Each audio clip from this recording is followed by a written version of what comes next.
Tenemos que definir una parábola. Conocemos el foco, un punto y la tangente en dicho punto.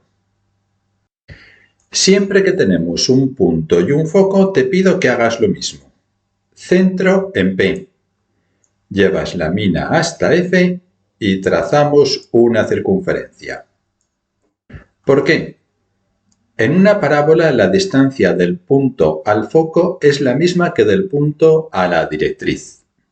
Por lo tanto, ese punto P se encontrará a la misma distancia de F que de cualquier tangente a esa circunferencia. Por ello, la directriz será una tangente a esa circunferencia de color verde, pero no sabemos cuál. Cuando tenemos un foco y una tangente, también te pido que hagas lo siguiente, que halles el simétrico de F. Ahora ya es muy fácil.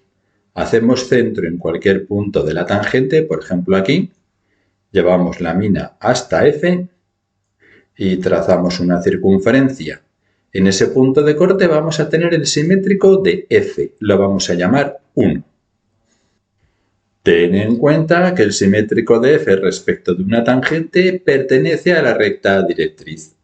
Por lo tanto, la tangente a la circunferencia de color verde en el punto 1 es la recta directriz que estamos buscando.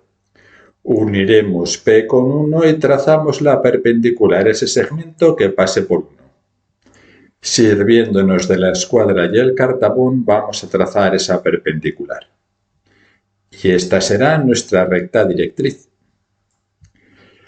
La perpendicular a la directriz que pase por F será el eje de nuestra parábola. Aquí tenemos el eje de la parábola. A la intersección del eje y la directriz la vamos a llamar O.